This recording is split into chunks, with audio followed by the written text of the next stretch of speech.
Alors, il est toujours pas là, l'autre gland là, je vais en profiter pour me faire une petite main de fer. Ah! Mais bordel, tu fous quoi? Mais toi, tu fous quoi? Comment t'es rentré dans la résidence? Comment t'es arrivé jusqu'à ma fenêtre?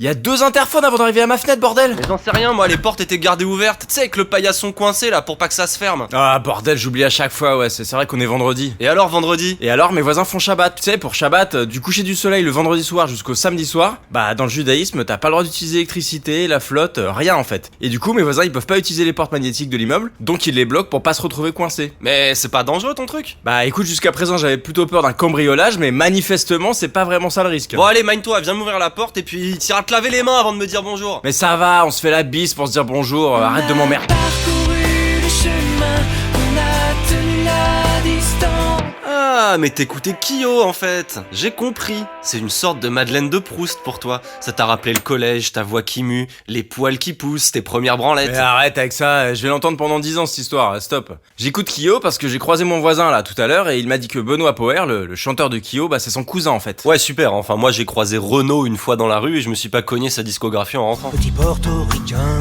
Non mais écoute ça. En fait, Benoît Poher, la chanson Le Chemin, il l'a écrite pour mon voisin et sa femme, parce qu'ils sont hyper pratiquants. Hyper pratiquant. Genre le chemin c'est un truc religieux du style sur mon chemin Dieu a mis des embûches et nous les avons surmontées parce qu'on a la foi. T'as pas plus chiant comme prémisse? Non, écoute ça, c'est fantastique. Le chemin de Kyo, ça parle du Shabbat le plus galère de l'histoire. Eh bah vas-y, raconte-moi le Shabbat le plus galère de l'histoire puisque apparemment c'est notre épisode Shabbat spécial. Wouhou, C'est l'épisode du Shabbat, c'est l'épisode spécial du Shabbat. Comme je t'ai dit, mon voisin est super pratiquant. Tu vois, dans toutes les religions, t'as des gens plus ou moins zélés avec les textes sacrés. Tout le monde pratique pas pareil. Chez les chrétiens, il y en a quasiment aucun qui fait carême, par exemple. Il y a plein de musulmans qui boivent de l'alcool de temps en temps. À ma guise, à ma guise. Ouais, jusqu'ici tout va bien. Mais mon voisin, il fait tout. Genre, tu vois, dans le judaïsme, t'as pas le droit de manger de la viande et du fromage en même temps. Genre, faut pas que l'un contamine l'autre. Bah, mon voisin, il a 2 lave-vaisselle. Un pour les plats avec la viande, l'autre pour les plats avec du fromage. Ouais, ça devient technique ton truc là. Pour Shabbat, les voisins, faut qu'ils préparent tout à l'avance. Parce que vu que tu peux pas cuisiner, pas utiliser le chauffage et pas sonner aux portes et machin, bah, ils ont des minuteurs partout dans l'appart pour tout régler avant le coucher du soleil le vendredi soir. Ouais, ok, je visualise. Ça doit demander un peu d'entraînement quand même. Il se passe quoi si tu te loupes? Bah, il se passe le chemin de Kyo. Imagine-toi, ça se passe un vendredi soir d'hiver, donc à 17h, il fait nuit, c'est Shabbat. Ça va être tout noir.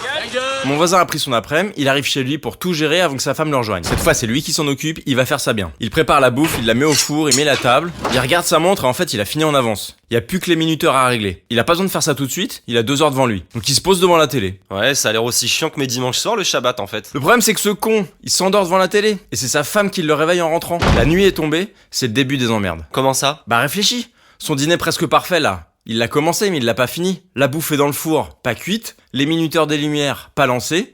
Ils sont dans le noir, il fait froid. Le chauffage est pas assez fort. Il reste juste la télé allumée avec le big deal qui gueule dans le salon. Et ils ne peuvent toucher à rien. Merde, mais ils peuvent pas éteindre la télé, mais ils peuvent changer de chaîne. Bah non, c'est Shabbat. Tu touches à rien. Pouah, l'angoisse. Et il se passe quoi du coup? Bah du coup leur Shabbat commence à ressembler à un cauchemar. Sa femme elle le défonce, tu penses bien? Mais t'avais un truc à faire. Y'a rien à manger, y a pas de lumière, on se les pèle, on va faire comment, François? Attends. Ton voisin, il s'appelle François? Bah ouais mon con, t'as cru que tous les juifs s'appelaient Salomon. Comment Salomon, vous êtes juif? Écoutez, ça fait rien, je vous garde quand même. Ouais, bon, ok.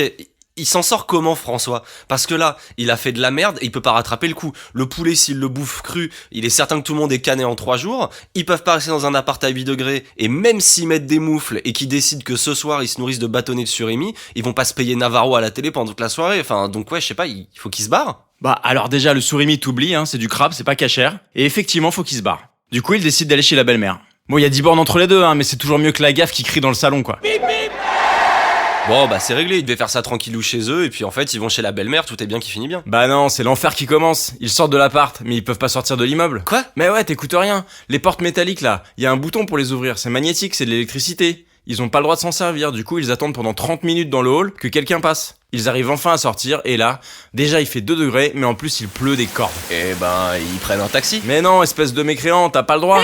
T'as pas le droit de toucher à de l'argent pendant Shabbat. Tu payes comment? Tu prends pas le taxi, et ils vont certainement pas conduire leur voiture. Ok, du coup? Du coup, 2 heures de marche dans le froid, sous la pluie, ils se perdent 2 fois en chemin, ils craquent. Sa femme le hait, lui adresse même plus la parole à ce niveau-là. La loose. Ouais, la loose. Enfin, la vraie loose, c'est quand ils arrivent chez la belle-mère. Heureusement, elle habite au rez-de-chaussée, donc ils tapent à la fenêtre et rentrent. Ils crèvent de faim, mais comme la belle doche, elle les attendait pas, bah y a à peine à grailler pour une personne. Du coup, ils se dévouent.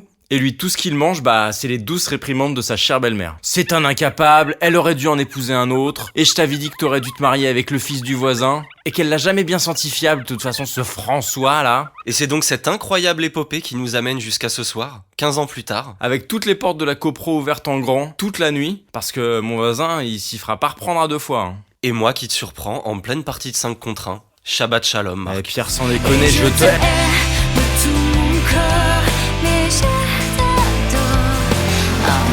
Marc とピエールのポッドキャスト